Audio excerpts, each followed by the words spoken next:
الحمد للہ رب العالمین، الصلاۃ والسلام علی سید الانبیاء والمرسلین وعلی آلہ واصحابہ اجمعین، اما بعد، اعوذ باللہ من الشیطان الرجیم، بسم اللہ الرحمن الرحیم، بحمد اللہ تعالیٰ ثم الحمد للہ تعالیٰ کے رب الجلال کے احسان اور کرم سے آج آپ کا سبق شروع ہوگا سورۃ النساء کی 19 نمبر عاشفہ سے آگے۔ اعوذ باللہ من الشیطان الرجیم، بسم اللہ الرحمن الرحیم، وَإِنْ أَرَدْتُمُ اسْتِبْدَالَ زَوْجٍ مَّكَانَ زَوْجٍ وَآتَيْتُمْ إِحْدَاهُنَّ قِنطَارًا فَلَا تَأْخُذُوا مِنْهُ شَيْئًا أَتَأْخُذُونَهُ بُهْتَانًا وَإِثْمًا مُّبِينًا۔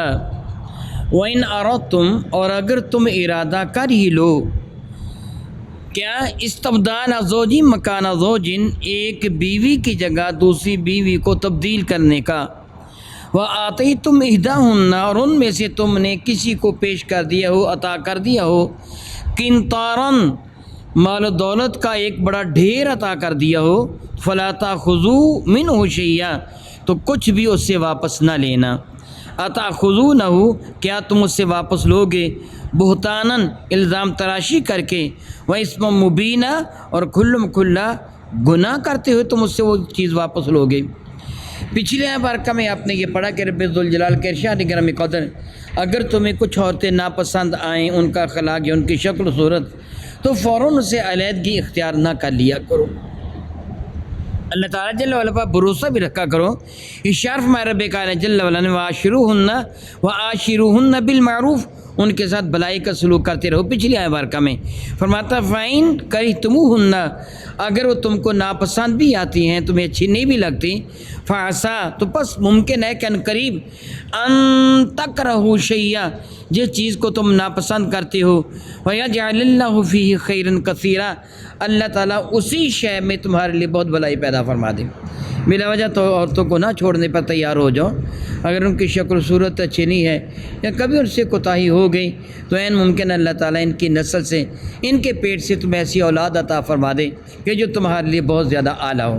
لیکن اگر وَإِنْ أَرَدْتُمُ اسْتِبْدَالًا، اگر تم ارادہ کر ہی چکے ہو بدل دینے کا، کہ تمہارا بد نہیں جی مانتا، تم چاہتے ہو کہ بس ٹھیک ہے میں اس کو علیحدہ طلاق دے دیتا ہوں، علیحدہ کر دیتا ہوں، اسی جگہ میں نئی بیوی سے شادی کر لوں گا، رب کریم فرماتا مکانہ زوجن، اس بیوی کی جگہ، وآتیتم احداہن، ایک یا دو بیویاں، جو کہ 4 بیویوں تک کی اجازت ہے، تم نے ان میں سے کسی ایک کو دیا ہو، قنطارن، قنطار کہتے ہیں مال و دولت کے ڈھیر کو، یعنی ڈھیروں مال تم نے اس کو دیا ہو، فلا تاخذوہ منہ شیئا، تو تم اس سے کچھ اس سے واپس نہ لینا، یعنی یہ تم اس کو تحفہ دے چکے ہو، تحائف جو ان کو پیش کر چکے ہو اپنی بیویوں کو، اب ان سے واپس نہ لینا۔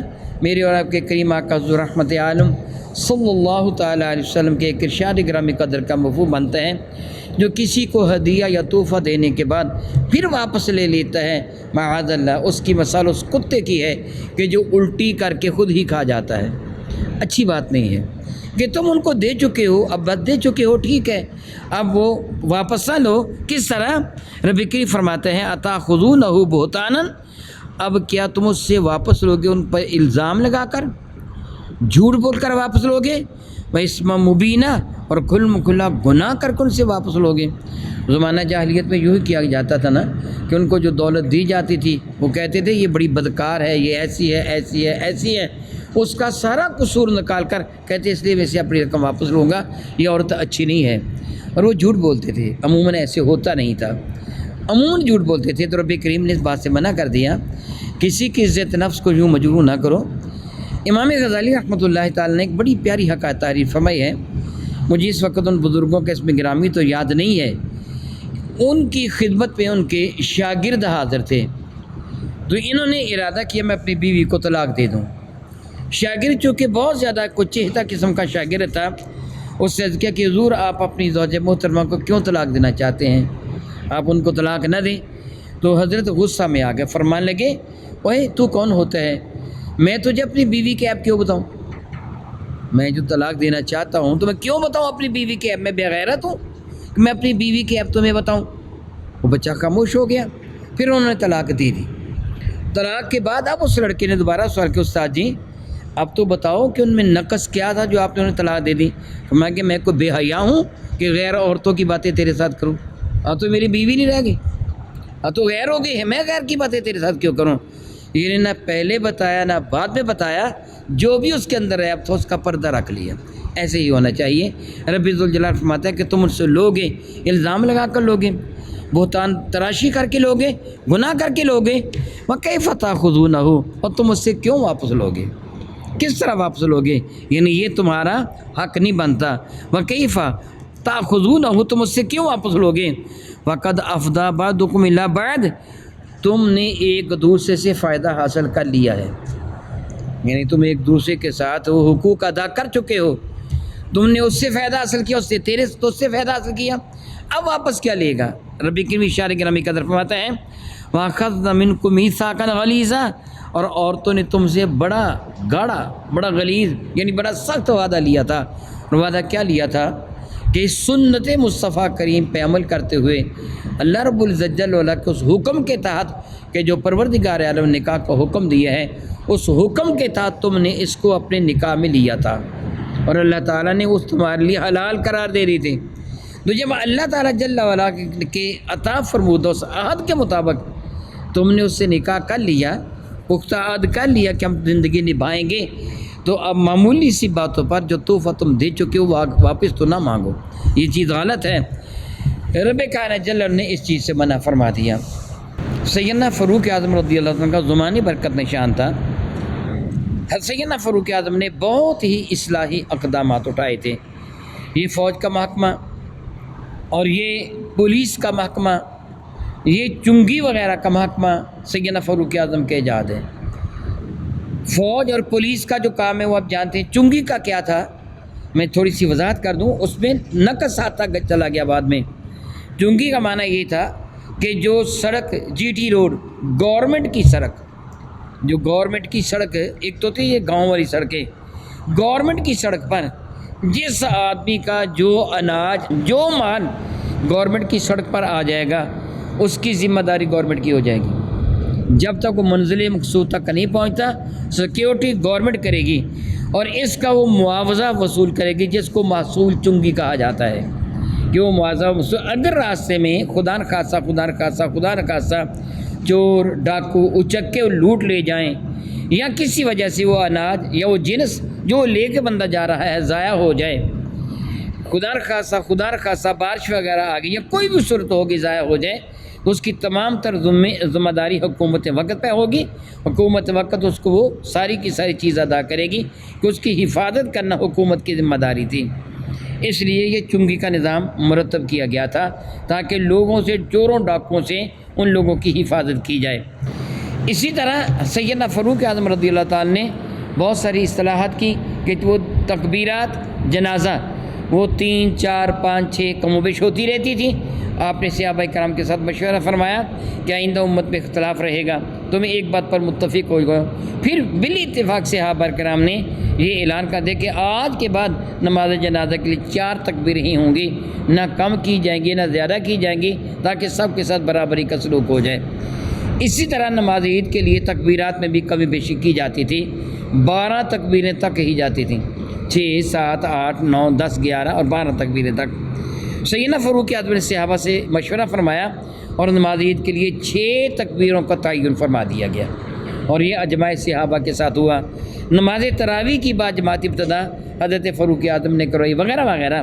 تو آپ نے اسی اصطلاحی امور کو پیش نظر رکھتے ہوئے رسول رحمت کا ایک ارشاد گرامی قدر، بہترین عورت وہ ہے کہ جو خوش اخلاق ہو اور اس کا حق مہر کم ہو، یعنی حق مہر بھی اس کا کم ہے، وہ خوش اخلاق بھی ہے، اپنے خامد سے وفا کرنے والی ہے، اپنی اولاد سے وفا کرنے والی، اس کی حفاظت کرنے والی ہے، اور اس کا حق مہر بھی کم ہے، یہ بہت اچھی عورت ہے۔